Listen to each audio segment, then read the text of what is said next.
गुरुदेव भगवान की जय। पार्वते पते हर हर महादेव। जय निखिलेश्वर, जय महाकाल आदि शक्ति अलख निरंजन। आदेश आदेश आदेश।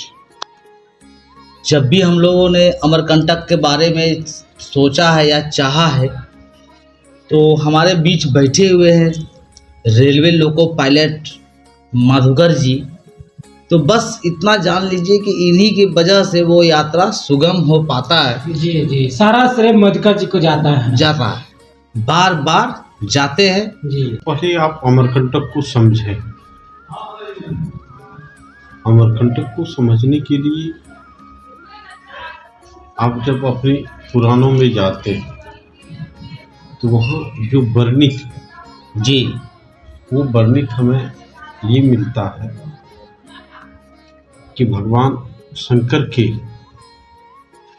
जब अपने ताप में रहे और उनके पसीने से जो रूप आया वो मां नर्मदा का रहा।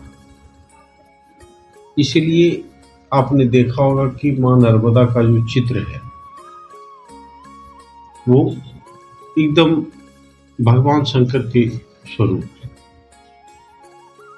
दूसरी बात, जब भगवान भोलेनाथ की ये बेटी स्वरूपा हुई तो इनकी शादी सोन नदी से होनी थी जी। इसी क्रम में जो अमरकंटक क्षेत्र, जो रीवा का क्षेत्र है, रीवा खंडे, तो रीवा क्षेत्र में वहीं पर एक युलही नाम की भी नदी है जी जी। उसमें जोहिला नदी, जोहिला नदी नर्मदा सखी रही जी जी। कि जब वो सखी रही तो उसकी शादी सोन से होना पक्का हुआ जी। लेकिन जोहिला की चुगलबंदी के चलते ये शादी नहीं हो पाई। जी जी। जब शादी नहीं हो पाई तो मां नर्मदा रुष्ट होकर वो पश्चिम की तरफ चली, जो पूरब से पश्चिम की तरफ बढ़ती, जबकि भारत की और सारी नदियां जो हैं वो पश्चिम से पूर्व की ओर जाती है। अमरकंटक जो है मां नर्मदा का उद्गम स्थल है। मां नर्मदा जो है पूर्व से पश्चिम की ओर निकली, उनका उद्गम स्थल ये रीवा का क्षेत्र, जो हम आप नॉर्मल हिंदू धर्म में जब सत्यनारायण प्रभु की कथा सुनते हैं तो उसमें हमें सुनने को मिलता है इति श्री रेवा खंडे जी, रेवा खंडे, यानी वाक्य सुनने को मिलता है। ये वही क्षेत्र है।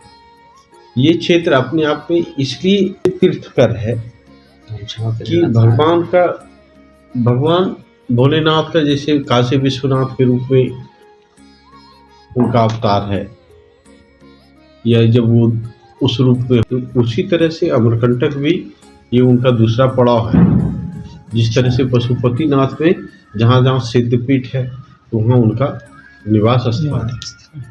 जी जी। जहाँ शक्ति है वहीं शिव है। शिव जी जी। अच्छा, अमरकंटक ऐसे जगह है, ऐसे तीर्थ स्थलों में से एक है कपिल मुनि, जहाँ शुक्राचार्य, इनकी तपोभूमि रही अमरकंटक, कबीर जी की तपोभूमि रही। लोग राम घाट पर बैठे थे जी, तो वहाँ बैठ के मां नर्मदा का दर्शन कर रहे थे हम लोग। इसी क्रम में संध्या वंदन के लिए एक उड़िया बाबा रहे। हम लोग तो आगे बढ़ गए, लेकिन इन लोगों को दर्शन हुआ। जय उड़िया बाबा। और दर्शन होने के पश्चात उन्होंने बड़े निस्वार्थ भाव से इन लोगों को कहा कि आ जाओ, आप भी पूजा करो। अब हमारे 4 फूल ही बचे हैं, तुम 2 हो, 2 मिलके पूजा कर लो। और इस तरह से उन्होंने संकल्प के अनुकूल सारी पूजा पद्धति को समझाया और एक एक चीज बताया उस विषय। क्रम में जब उन्होंने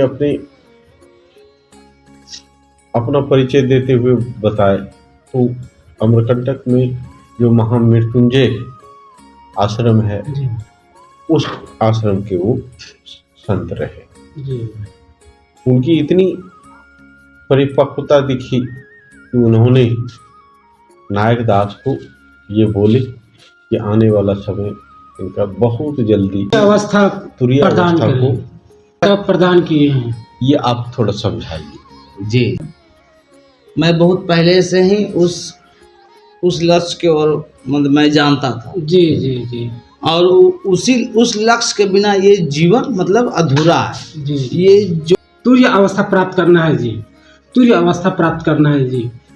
तो मैं इनका वाक्य तुरीय अवस्था प्राप्त करना है जी, जो क्या वही है? चीज जैसे उड़िया बाबा वो चीज बोले ना, तो तो ज्यादा वही में छुआ ना, तब ना हम शाम के समय बार-बार उड़िया बाबा बोला जाए नायक कुछ ना दास कुछ उसमें- जी मिले। तो ये जी। तूर्य तो नायक भाई आप ये बताइए कि तूर्य अवस्था होता क्या है, इसके बारे में थोड़ा सा जानकारी दीजिए। जी जी जी क्योंकि मैं ना उड़िया बाबा जब वो पूजा कर रहे थे तो उस वाक्य में तुरीय अवस्था आया। तो वो तुरीय अवस्था आया, बस उनका इतना ही समझ पाया और वो मंत्र पढ़ रहे थे अपना। ये किस और- प्रकार की यानी कुछ तो अनुभूति रही होगी जो कि वो तुरीय अनुभव किए अवस्था और तब प्राप्त बोल पाए। हाँ, वो भी चलते चलते जैसे कि जिस अवस्था को प्राप्त करने के मेरी जो इच्छा है, जी मेरी सभी अभी हर एक साधक को अलग अलग कामनाएं हो सकता है, तो उसी कामना को उसने बोल दिया वहां पे जी अजय दासे तुरीय अवस्था प्राप्ति। जी तो मैंने जब सुना तो मतलब कि उसको मालूम था कि इसको क्या चीज प्राप्त, इसको क्या चीज चाह रहा है, ये चीज आप लोग समझ रहे हैं? करवाते नहीं ना, नहीं कोई कर पंडित वो ना खुद बुलाए हम लोग को। वहां गए, बोला कि ये ठीक पहले है। चले गए, वीडियो बना रहे थे, उनका वो शूटिंग कर रहे थे, वीडियो बना रहे थे। तो देखते देखते उड़िया बाबा फिर उनको बुलाए, बोले कि फोटो बढ़िया से लो, फोटो भेजना, मेरा वीडियो भेजना। अच्छा हाँ, वो बोले और अपने आश्रम में भी बुलाया है उड़िया बाबा जी। तो कहने का मतलब है कि क्या पता, गाना भी आप लोग सुने होंगे, पता नहीं किस रूप में आकर नारायण मिले। पहुंचने के दरमियान जो एहसास रहा, फिर शाम में हम लोगों ने पूजा पाठ किया, उसका जो एक अनुभूति रहा इनके सानिध्य में, तो ये अनुभूति एक अलग प्रकार की रही और वो सभी को हम लोगों ने एहसास किया। पूजा के क्रम में या और किसी काम के होने में, करने में एक अलग प्रवृत्ति नज़र आती थी, एक कोई न कोई सहारा नज़र आती थी कि हाँ हो रहा है। इस बार की यात्रा में हम लोगों ने 3-4 तरह की जड़ी बूटी को तैयार किया, जिसमें नायक का बहुत बड़ा योगदान रहा। हम भी आगे बढ़कर उस कर्म में लगे रहे और इस तरह से मालिश करने वाला तेल, बाल में लगाने वाला तेल, सर में लगाने वाला तेल, दोनों ने मिलकर तैयार किया और वो बहुत ही कारगर हुआ। इसलिए